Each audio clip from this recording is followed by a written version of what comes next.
So, you're going through a breakup and you want to glow up and be the baddest you've ever been in your life. This video is for you. I'm going to show you my exact process that I go through whenever I'm dealing with the breakup, which has been twice, and how I come out on top and better than ever and better than ever. Step one, release the old energy. So I want you to write down a list of everything that you did not like about this person, like any of the little quirks and like even the really big things that showed you that this person was never going to be your husband, or your partner, and that you guys were never truly aligned. Also, make sure that you're covering things like when they really hurt you, those types of moments, just everything about them that was terrible. This is a no good, terrible list about this person. If someone told you to write a list, they were like, what did you not like about this person? What was so bad about it? You'd be like, I've got 28 reasons, 28 reasons why they were terrible. Then I want you to write a goodbye letter to them. And in this letter, you're going to be talking to them, just releasing them, telling them that you're releasing them from your life. Uh, Goodbye. This is the ways you have me messed up. If you want to include that, literally write whatever comes to mind, and also take accountability in that letter for how you played into this, because this is your reality. And on my channel here, we believe that we create our own reality and we take radical self accountability for our actions and also for the things that we experience in our life, because everybody is a mirror. So take accountability in this letter as well for how you played a role in this, in creating this dynamic. How did you contribute to this? Because if, let's say, they never took you out on dates or whatever, well, how did you allow that to go on for so long? How did you become a person that allowed the person that you dated and was supposed to so-called love you never take you out? How did you allow it? Take accountability. Now, if they were abusive, obviously I'm not asking you to blame yourself for being abused. That's another topic for another day. But just general terrible lazy guy stuff, like take accountability for how you allowed that to happen. Or if he never listened to you but you knew you were always complaining to him about the things that he never did, well, you never left him when he didn't do the things that you asked him to do. Instead of, you just complained every single day, and eventually he stopped listening because you complained all the time. So take accountability in this letter also for the role that you played. But really, this letter is to release them, say goodbye, and don't worry about what you write in this letter, because guess what? They're never going to get it. This letter is for you. And oftentimes, when I've done this in the past, and I've had other people do this, they find that they write things that they didn't even know. Like, they'll admit and they'll be like, yeah, I guess I really just was settling. Like, then they'll be like, I never admitted that I like whatever it is. So write that goodbye letter, get very raw, brutal, and honest with them. But really, it's getting honest with yourself about the dynamic and the role that they played and the role that you played in creating it. Number two is let yourself be sad, feel the feels for 24 hours. Listen to the sad music, put on the Adele and the, I can't even think of a SZA, all that sad girl music. I don't even know who the sad girl artists are because I hardly ever listen to them. If you're not going through a breakup, you should not be listening to sad girl music, period. Maybe, I guess some people might actually feel good when they listen to it, but for most of us, it's going to put you in those feelings of feeling sad. And you don't want to continue to play out those emotions and those feelings when it's already done. Emotions are energy. And when you allow that momentum of the sad energy, the sad feelings to get carried away, you build up that momentum and you can just go down that path and you can end up being sad for months. And for what? You never needed to be sad for that long over that person that was never even aligned with you. Like, get over it. And I'm only saying it like that because that's the truth. You have to get over it. So enjoy, or should I say not enjoy, but it is a little therapeutic. Like, I understand it's therapeutic. I've done it. Give yourself those 24 hours to cry and to eat the ice cream and listen to the sad music, fall on the floor, throw something across the room, whatever you need to do to be sad and be as dramatic as you need to be, because as humans, we are just dramatic. That's who we are. That's part of the human experience, is being dramatic. Do the things they do in the movie when they're like banging on the window, like, and when the and when the rich lady throws the $1,000 vase across the room, like, just do whatever you need to do, but you only got 24 hours, babe, and then it's over. And also understand that it's okay to cry. Crying releases that pent up energy inside of you. You're moving it out of you. You're releasing that pent up energy. So cry, wail, scream, whatever. But you've only got 24 hours to do it because once this time is up, it's go time. Now is time to destroy and shift the energy. And when I say destroy, I mean that letter that you wrote and even that long list of how they're a loser. It's time to burn it, rip it up into a million pieces, do whatever you want, but destroy it. I usually like to rip it up. Burning, I don't know. I get a little scared about burning stuff just because I don't think it's. I don't have the proper safe equipment. I don't know. Like I just get scared. But it's something therapeutic to me, even just to rip it up into 100 pieces and keep ripping, and just like toss it in the trash. Yeah. And this is also when you want to destroy the evidence that y'all were ever together. So delete that text thread, delete their number, delete all those photos, anything that they got you that you don't want in, to throw that away. Like I have a couple things from exes, because like I get really nice gifts. Like I'm keeping them, babe. Like I don't care that much, but I might just tuck it away for a little bit if I really felt away. And so now the 24 hours are up. No more sad music. It's time to listen to the empowering bad diva music that I love. Like I love this kind of music. This is what I listen to all the time, but it's really important to listen to this now after your breakup. And you want to listen to your Doja Cat, Rihanna, Beyonce, Nelly Furtado, Megan Thee Stallion, Nicki Minaj, Britney Spears, Trina, whoever makes you feel like that girl, the most diva empowered baddie you can think of.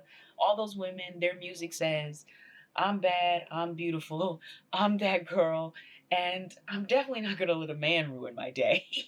That is the kind of music you need to be listening to constantly. That is it. And every time you listen to it, like get embodied in that. Because when you listen to the sad music, you get embodied into the, I can't even. What's the words of the Adele song? Like, I had to think of an Adele song, but like when you're listening to sad music, you're just like, never mind, I'm fine. You're starting to feel it. Like you're feeling like, never mind, I will find someone like you, and you're feeling sad. And when you listen to your Rihanna and your Megan Thee Stallion, you're like, you get into that energy. You feel that I'm that girl. You want to feel that. Let that flow through you. Music is really powerful, and that's why some people say like they don't listen to certain artists at all. Like I said, I don't really listen to certain artists. I don't listen to SZA. Um, I don't listen to Summer Walker. Like there's certain artists I don't listen to because I feel like a lot of their songs can be kind of just sad, and you really want to make sure you're conscious of what you're consuming when it comes to your music during this time, because you need to be getting empowered. I would also recommend listening to subliminals, and I will list down below some of my favorite baddie empowered goddess subliminals that I would recommend you can listen to. You can just have them playing in the background while you're getting ready, while you're just cleaning, whatever. But that's the energy we're looking for. Next, fill your time with people you love. You now have all this free time because you don't have to go spend time with your man anymore or your partner. And you can now spend more time with your friends and your family that maybe you haven't been connected with as much because you were in a relationship. I hope you're not one of those girlies that completely neglects everybody. But regardless, it's just now a time for you to spend more time with people. Oxytocin is the hormone that's released when we spend time with loved ones. It's that bonding chemical. And so when you go through a breakup, you start feeling really lonely and you're not getting as much oxytocin. So it's really important to make sure you spend time with family and friends that make you feel loved and supported and remind you that you don't have to just get oxytocin from this one person. Like you can get these feelings, these good feelings, this support, this love from your community. Let your community remind you who you are because they knew you even before you were with this person. And it's really important not to isolate. I know that I am somebody that does isolate a bit. Like I like to be alone when I'm going through things and when I'm processing things, but it's really important. Of course, those first 24 hours, do whatever feels right to you to process and grieve. But after that, even I force myself like, okay, I've got to go hang out with people. And also I live with my family, so that helps as well with me making sure that I'm getting my oxytocin if I'm going through a breakup. So if you don't live with anybody, you really have to make a concerted effort to make sure that you are connecting and spending time with loved ones and friends. I had a friend recently going through a breakup and she's like, I just need support. And I came over and we spent the evening together. We got ready. We popped some champagne, some Prosecco, And then I was like, let's just go out. And we went out and we had the most random fun night. We literally stayed until like 4 a.m. But it's just whatever it looks like for you with your community. And after she was like, oh my gosh, I mean, like I really this really reminded me who I am and completely shifted my perspective. And I'm really glad that I was able to be there for her in that way and lean on your community. They'll be there for you. The ones that truly love you will show up and be there for you when you need them. Next, step 5. This one's my favorite. It's time to reinvent yourself. It's a new dawn. It's a new day. It's a new life, baby. I First, think about any hobbies, passion projects, businesses that you've been wanting to start or pick back up. It's time to pick them back up. Or, maybe you don't want to stick with one consistently. Maybe you want to rotate throughout all of them. Like you do a pottery class this week, and next week you think about starting a business, you start a business plan, and the following week you go ice skating. Like, I don't know, whatever. Do whatever you want because you can. You're single. You do whatever you want. The next thing is move your body. Exercise is so good for us for health reasons, but also because this is a sign of self love. This is a self care ritual. This is honoring our body, our temple. It's taking care of our body and saying, I love you. I'm going to make sure you move. I'm going to make sure you get blood flow. You do so much for me. Let me do this for you. That is what you do for your body when you move it. And it also, like I said, you're going to feel so much more confident in your body, whether you lose weight or you just tone up a little bit or things just snapping into place like you like. Like, let's be honest. I'm not one of those girls. Like I'm body positive, but I also am for moving your body and also looking the way that you want to look. So this is not one of them channels like, yes, I want my body to be tea. It's a great time to fall deeper in love and gain more confidence with your body and your connection to your body. Then one other thing in this area is self care rituals. So exercise is a self care ritual, but also, sorry about that. My camera cut off, but I know I was talking about sensory self care. So taking those longer showers and baths and being really intentional when you're rubbing in those lotions and those oils and like rub on yourself like you would your lover or like your lover would do to you, how you would want to be bathed. And take that time. And like, obviously, this might not be something you could do every single time you bathe or shower, but it's good to do once a week. I know for me that I like to listen to subliminals while I'm in the shower, and then I have a little lamp right there that changes lights. So I like to do like pink lights while I'm in the shower and I'm in the bath and just play those calming music and just really love on my body. And it's not about it being something smexual. I don't know if I can say that on here, but it's just about being sensual and it's about touching yourself and loving every inch of your body and making time for that the way you would want your partner to make time for that. It's not hygiene, it's literally worship. And I don't know about you guys, but I want my partner to worship me. I do. So I would start by worshiping myself. This last one is optional, but it's also not really optional. This is one that if you are intuitively led to it, you will know and you will do it. And that is binge watching a show with a woman that is navigating romance. And preferably something she's going to be strong. She's going to be a strong woman. Maybe it's a group of friends, not Sex in the City. Not Sex in the City. Maybe some of you might be led to watch Sex in the City, but that is not the first one I'd recommend. Like, don't go just like looking, just set the intention that if there is a show that will help you navigate your breakup and escape a little bit. It is escapism a little bit because you get to kind of go into another woman's world and her dynamic with her relationships, her romance. Then that show will come to you. So set that intention. God, source, whatever you believe in. If there is a show that would be great for me to watch right now to help shift my perspective and help me see things when it comes to romance that I need to see, guide me to that show. And that show will just come to you. It'll come to your experience. You'll see it on your For You page. You'll stumble across it. You'll just be interested and you'll watch it and it'll be great. Like I said, it's going to probably be a show with a woman that is strong and she's navigating her relationships. It's not perfect. It's probably not perfect, but she's also not like a Carrie. All shade to Carrie Bradshaw. So for me, the first show that I watched after my very first breakup, which was right after college, this was my high school sweetheart. So like first love, all that jazz, it was Living Single. And Living Single really helped me to see how many men there were out there. Cause like I kind of only knew my high school boyfriend. I didn't really know like what dating was about. And I kind of missed that in college because I had a boyfriend the entire time. So Living Single really showed me how many different type of men there were out there, and also just certain aspects of dating and what that looked like and what my position and my perspective was on those. Because all throughout the show there's like, the four main character women, right? There's four of them. Let's see. Regina, Khadijah. Yeah, there's four main women throughout the show, and we kind of get to see how each of them approach love and romance and dating in different ways. And I got to kind of see what I liked about each and how it worked out. And it really just opened my horizons to what dating could be like. And it also showed me how living single could be fun. So I would always be walking around like, we are living, hey, single. And like, it was fun. It was fun living single. I learned to appreciate being single. Then the second show that I watched during my second breakup was Scandal. And I know some of you guys are probably like, girl, Olivia was in love with the president who was married.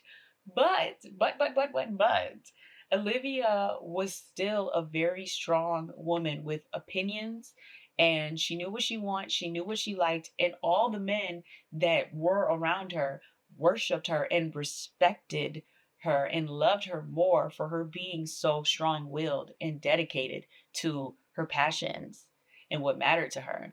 And also with Olivia, like her settling was her going to marry a senator. She was like, I could just be a senator's wife. Like that was her settling, being a senator's wife. And it made me really think like, how are you settling for something that you should not? Like, what is your bare minimum, babe? Olivia Pope's bare minimum is a senator. What is your bare minimum? Step it up. And even though her relationships always weren't the most healthy, but all the men in her life still worshiped her. Like the president was ready to go to war. He did go to war. He literally went to war for her. She was the Helen of Troy. They were all ready to go to war for her and did go to war for Olivia. What are you settling for? Oh, and then the other thing that I learned from Scandal was that Olivia had a lot of daddy issues. And I think that was why she really struggled to have a healthy relationship with any of the men that she was with in the show. Although all the men were powerful, just as powerful as she was, if not more, um, it always kind of got screwed up because of her daddy issues. And so it showed me that like if I had any daddy wounds, that I really needed to address them to make sure that I could have the kind of relationship that I really wanted. The last thing I would say is stop looking at this breakup as like an end of the world moment. It's not the end of the world. It's just the end of that world. And it's the opening of a new beginning. Like you get a new life, babe. It's a new world. And it's way bigger and more expansive because now you can do things that are more aligned with who you are, and also find somebody who is more aligned with who you are and where you're going and what you want to do. It's a new dawn. It's a new day. It's a new life. It's a new life. Get excited. And I know if you're probably watching this right after breakup, you're still sad, but I promise you it's going to get better. Give yourself that time to be sad, but then recognize how expansive this really is. This is expanding you. You're growing. You're going to elevate from this. Every time I've gone through a breakup, I came back better and better every single time. And it hurt. And it hurt. But I always knew that it meant that I was leveling up and I was getting closer to my husband. I was getting closer to what was actually really meant for me. That I was getting closer to a more healthy dynamic. That I was getting closer to somebody who treated me the way I wanted to be treated. I was getting closer to the man of my dreams. So don't see it as this end of the world thing. See it as a beginning of a new world, the beginning of a new life. And I always look at life to me as a game, and it's just a story that we're playing out. And I'm always like, ooh, okay, what's this next chapter gonna be? How is it gonna be bigger and better? Am I gonna be on a yacht in Dubai? Like, or like, am I gonna be like with some Italian guy laying on a vineyard? Like, I don't know. It's literally endless. And that's what's so exciting to me. Like, am I gonna date a cowboy in Texas that owns like a 5,000 acre ranch and I don't know. I don't know, but it's just so exciting to me to always think about the possibilities and dream. It's okay to dream again, babe. It's okay to dream now. It's safe to dream again and get excited about what your love life could look like and therefore the rest of your life could look like. And I know a lot of us probably have settled, um, probably was putting up with something that we shouldn't have been putting up with, but it's over now. And this is a time for you to create the love life that you really want to have. And you deserve that. You are worthy of that. And I'm so proud of you for separating from that person in whatever way it happened. And maybe it wasn't you, maybe it was them, but know that I'm just so proud of you for even watching this video and seeing how you can come out of this breakup on top, because I always do. I think most women always do come out on top. And I listen, if you're watching this video, babe, you always come out on top. You're a winner. So I'm excited for you. I'm excited for your glow up. Do what you gotta do. Have your little moment, and then it's back to business, babe. We're on to the next. There's nothing more exciting than a brand new life and a brand new beginning. A little scary, but so exciting. And I'm so excited for you. I love you. Thank you guys so much for watching this video. And I'm wishing you a lot of love and healing and fun for this next chapter of your life. Thanks for watching, guys. Bye.